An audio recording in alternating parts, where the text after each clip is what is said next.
Olá, gente. Me chamo Leonardo, sou professor de biologia e quero te mostrar que, além dessa disciplina ser muito bonita, ela é extremamente fácil, tá bom? Vem comigo.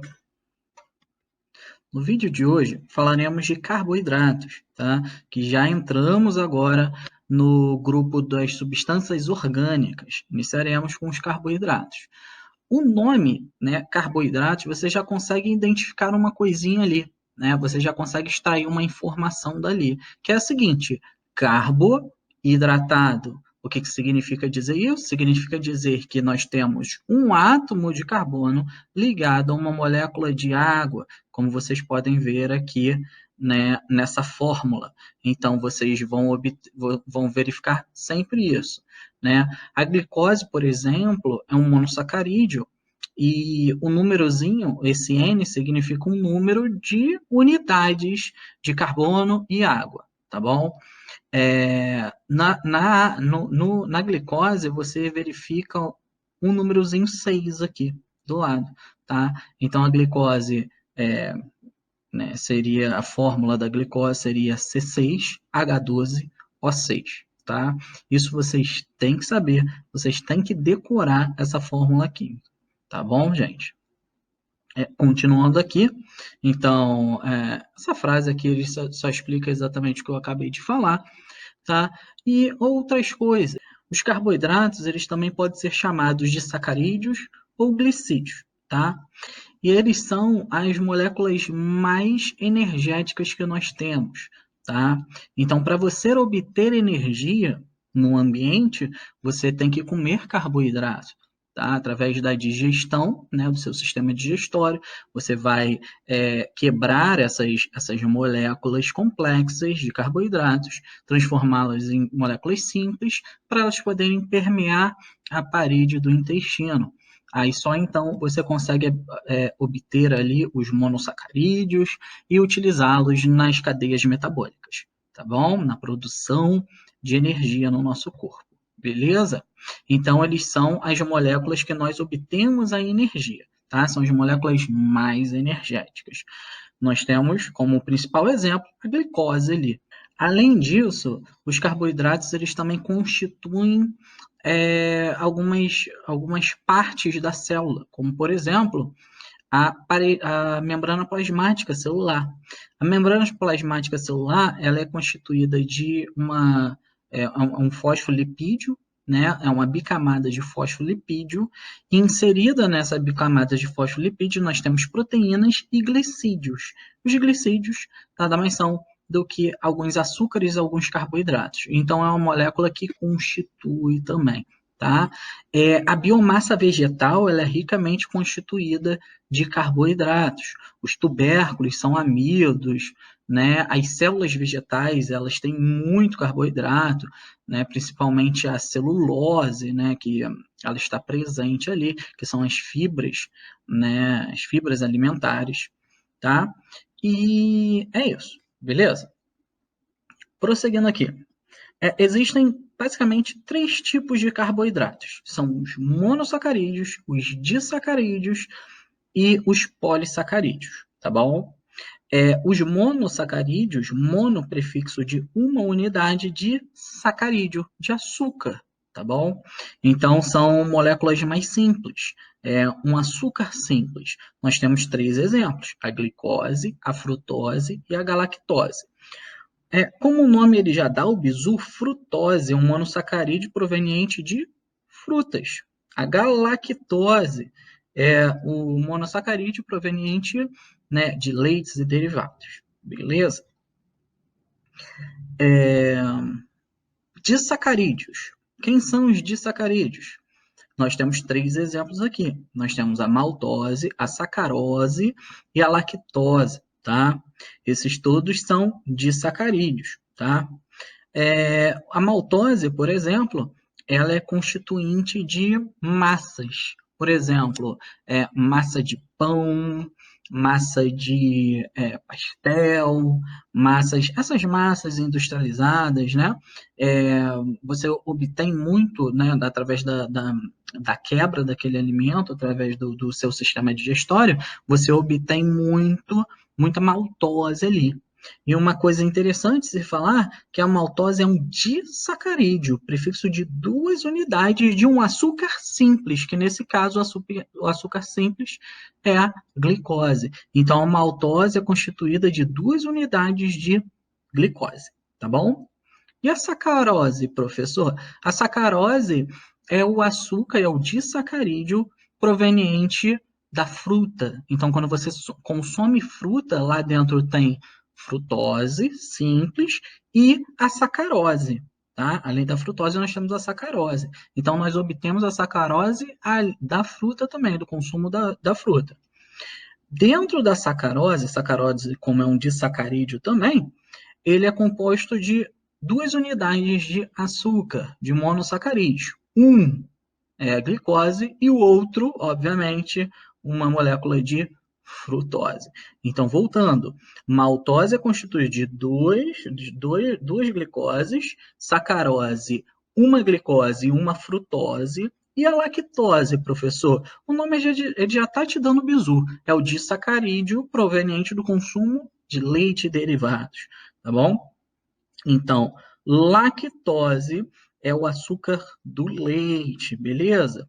É o disacarídeo do leite. Lá dentro da lactose, nós temos uma molécula de glicose, novamente a glicose. A glicose constitui todo mundo, professor? Sim, todo mundo. Tá? Todos os disacarídeos, eles têm pelo menos uma glicose, pelo menos uma. Existe a maltose, que tem 2 glicoses, tá bom? Então, lá dentro da lactose, nós temos a glicose e a galactose, que é um monossacarídeo específico do leite, beleza? Por último, e não menos importante, os polissacarídeos, né? Prefixo de poli mais de 2 unidades, tá? Então, são 3 ou mais sacarídeos, açúcares, tá? Monossacarídeos ali que eles constituem. Eles são constituídos, na verdade, tá? O primeiro deles é o amido. Amido, ele constitui ali tubérculos, né, algumas raízes tuberosas, né, batata doce, batata inglesa, aipim, inhame, né, tecidos de reserva vegetal, eles possuem muito amido. Uma vez que nós, no nosso caso, nós armazenamos energia na forma de gordura. Os vegetais armazenam energia na forma de amido. Exatamente. Por isso que nós obtemos os carboidratos de vegetais. Beleza? Então, nós conseguimos obter grandes quantidades de carboidratos, né, dos vegetais. Beleza? Então, voltando, massas são ricamente constituídas de amido e tubérculos também, tá? Então, essas estruturas são ricamente constituídas de amido, que é basicamente açúcar. Tá aí aquela frase que todo mundo fala, mas não sabe direito, né? A macarronada, ela vai virar tudo açúcar, né? Sim, ela vai virar açúcar, porque a macarronada é constituída de amido. Amido, né, o amido é constituído de várias maltoses, tá? E maltose constituída de glicose, que nada mais é do que açúcar, tá bom? Celulose, professor. Celulose é um açúcar específico, né, um polissacarídeo específico de vegetais, tá bom? A parede celular de células vegetais é constituída de celulose e não existe nenhum animal que consegue digerir celulose. Professor, você está querendo me falar que se eu comer uma folha de alface eu não vou conseguir digerir essa folha de alface? Não, você não vai conseguir digerir essa folha de alface, tá? A folha, especificamente aquela massa. Mas ali de uma folha de alface você consegue obter água, sais minerais, tá? Algumas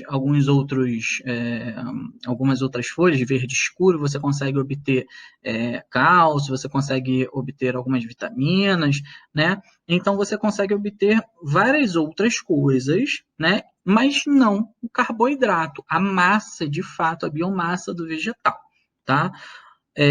Aí você vai parar para pensar e falar a seguinte coisa: professor, mas um cavalo, ele come folha. Um boi, uma vaquinha, ela come folha. Se nenhum animal consegue digerir celulose, como é que eles se alimentam? Simples. Esses indivíduos eles têm associações que nós chamamos de associações mutualísticas, que é uma relação ecológica, que lá dentro da barriguinha deles tem bactérias, tem fungos, que conseguem digerir esse vegetal, né? E só então, na verdade, eles têm a enzima específica que quebra as moléculas de celulose. Então, dali ele consegue obter a glicose, tá bom? Só por causa dessa associação. Beleza, gente? Show? Glicogênio. Glicogênio é um polissacarídeo específico dos mamíferos, né? Os mamíferos eles armazenam energia na forma de gordura. Mas antes de você transformar açúcar em gordura, esse açúcar ele é organizado em grandes moléculas globosas de açúcar. Tá? Essas moléculas são polissacarídeos específicos do metabolismo, né, do nosso metabolismo, que é o glicogênio. É como se fosse uma reserva quase que imediata. Por exemplo, quando nós acabamos de nos alimentar, nossa corrente sanguínea está repleta de açúcares, vitaminas, sais minerais e tudo mais. Isso não é bom para a gente. Se o nosso sangue ele ficar muito concentrado de nutrientes, esse sangue ele começa a absorver a água do tecido. Então, esse sangue aumenta o volume e você pode ter um quadro hipertensivo. Você pode ter uma hipertensão, seu sangue está muito, seus capilares sanguíneos estão muito estufados, né, estão com volume de sangue muito grande correndo no seu sistema sanguíneo, tá? E isso não é legal por causa do transporte de nutrientes ali, da dinâmica do transporte de nutrientes dentro do seu corpo. É ruim, tá? Pode dar uma sobrecarga hepática, uma sobrecarga renal, então pressão alta não é bom, beleza? Então, para evitar isso, porque assim que você se alimenta, vai uma descarga muito grande de nutrientes para o sangue. Tudo que for absorvido ali do intestino vai direto para o sangue. Então, seu organismo eles tem alguns recursos para evitar esse aumento muito grande, né, na concentração de nutrientes no sangue. Com a glicose, não é diferente. Existe um metabolismo específico, que é chamado de glicogênese, tá? Que ele pega a insulina, na verdade é um hormônio, né, que é liberado pelo pâncreas endócrino. Assim que ele é liberado, ele se liga às células hepáticas que ficam lá no seu fígado e eles possibilitam que essas células absorvam grandes quantidades de açúcar, tá? Aí você para pensar, caramba, então só está transferindo o problema. O problema que estava lá dentro da corrente sanguínea agora vai estar dentro da célula, concorda? A célula vai ficar com um volume de açúcar muito grande. Isso também é ruim, senão ela vai começar a absorver água e ela pode sofrer lise, ruptura da membrana celular, ela pode morrer por causa disso. Então, para evitar isso também, essa célula organiza esse açúcar em grandes moléculas que são chamadas de polissacarídeos, que é o glicogênio. Tá bom? Então, só por meio da participação da insulina e de células hepáticas nós conseguimos produzir glicogênio, que é uma reserva de açúcar que fica lá dentro das suas células hepáticas, tá? Agora, segundo exemplo aqui, vamos parar para pensar. Vamos supor que você está em jejum. Você se alimentou, você almoçou meio-dia, 1h da tarde, e você vai almoçar só, sei lá, meia-noite, né? Então, são 12 horas de jejum. Tá? Ah, professor, não consigo fazer isso. Mas de vez em quando isso acontece, né? Por exemplo, você vai dormir 10 horas da noite e você acorda meio-dia às vezes, né? Então você fica 14 horas ali, né, sem comer. Isso é chamado de jejum fisiológico, tá? Esse jejum que ninguém acorda para comer, né? É muito difícil, né? Então, gente, o que vai acontecer ali no seu organismo? Você tem uma glicose circulando ali, né, uma glicose circulante ali no seu sangue. Essa glicose ela vai ser captada por células, pelas suas células, para o metabolismo energético. Ou seja, essas células vão captar a glicose, vai cair naquele metabolismo da respiração celular, eles vão quebrar essa glicose para produzir energia, ATP. Então, eles vão consumir aquela glicose que estava circulando ali na corrente sanguínea. Vai chegar um momento que vai se exaurir as reservas de glicose dentro da corrente sanguínea. Aí, o que vai começar a acontecer dentro do seu corpo? Um problema, concorda? Então, nós temos uma reserva, né, de açúcar hepático, nós vamos pegar essa reserva de açúcar hepático e vamos transferir para a corrente sanguínea. Então, quando acaba todas as reservas de açúcar que estavam presentes ali na corrente sanguínea, essas células, elas depositam, elas redisponibilizam para a corrente sanguínea esse açúcar. Para isso, precisa-se de um outro hormônio, que nesse caso é o glucagon. É um hormônio antagônico. Assim como a insulina se liga à parede de células hepáticas, o glucagon ele também se liga à parede de células hepáticas, mas ele faz o inverso da insulina.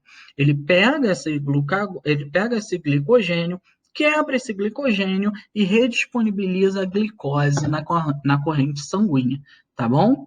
Então, quando você está em jejum durante muitas horas, você não morre, né? Você não tem problemas com a respiração celular, porque ainda existem essas reservas ali, tá?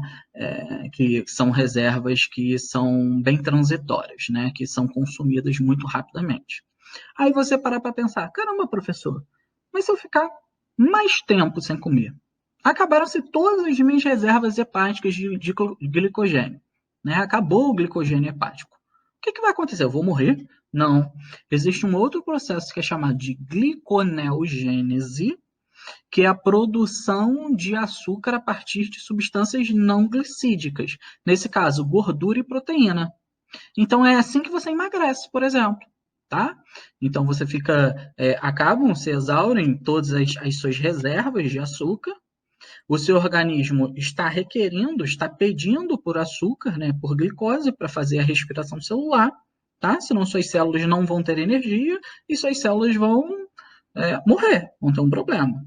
Então, para evitar isso, seu organismo tem um processo denominado gliconeogênese, que nada mais é do que pegar a gordura, que é uma reserva mais definitiva de energia, e quebram essas moléculas de gordura e, através de um processo chamado de gliconeogênese, essa gordura é transformada em açúcar e, novamente, jogada na corrente sanguínea para ser utilizado pelas células. Beleza, tá? É um processo um pouco complexo, é difícil de visualizar, tá? Mas espero que vocês tenham entendido, tá bom? Então, voltando. Amido, reserva energética vegetal, celulose, parede celular vegetal, glicogênio, reserva energética humana, mas não é definitiva, né, de mamíferos, na verdade, não é só humana, e quitina. Quitina é um polissacarídeo específico de artrópodes, né? Então, você vai lá no filo dos artrópodes, os artrópodes eles produzem uma coisa, né, uma carapaça que é chamada de exoesqueleto, né? É exatamente por isso que quando você pisa na barata faz aquele croque, né, que você aquele croque específico, né, que você já escutou muito, aquele estalado, né? O que é aquilo? Aquilo é porque a barata e todos os artrópodes, né, insetos, aracnídeos, crustáceos e miriápodas, que são gongolo e centopeia, né, lacraia, todos eles são artrópodes. Então, todos eles têm uma carapaça envolvendo ele. Essa carapaça dá mais resistência, impermeabilidade do animal e tudo mais. tá bom? Então, essa carapaça é como se fosse uma blindagem dele. Beleza? Então dá muita resistência. Exatamente por isso que quando o besouro cai no chão, parece que é um tanque que está caindo no chão. Um negócio muito grande, uma pedra. Porque ele é blindado, ele é muito rígido, aquela carapaça é muito rígida. É chamada de exoesqueleto e essa carapaça é constituída de quitina, beleza? Quitina que também constitui a parede celular de células de fungos. Olha que legal. Então, a quitina você pode achar tanto no reino fungi como no reino animalia, lá nos artrópodes, beleza? Polissacarídeo também, específico. Show? Galera, por hoje é só, nossa conversa rápida, simples, tá? Sei que foram muitas informações, mas acredito que você já anotou tudo isso no seu caderninho e tudo mais, tá bom? Por hoje é só. Espero que vocês tenham gostado. Um beijo e queijo. Não esqueça de dar aquele joinha, tá bom?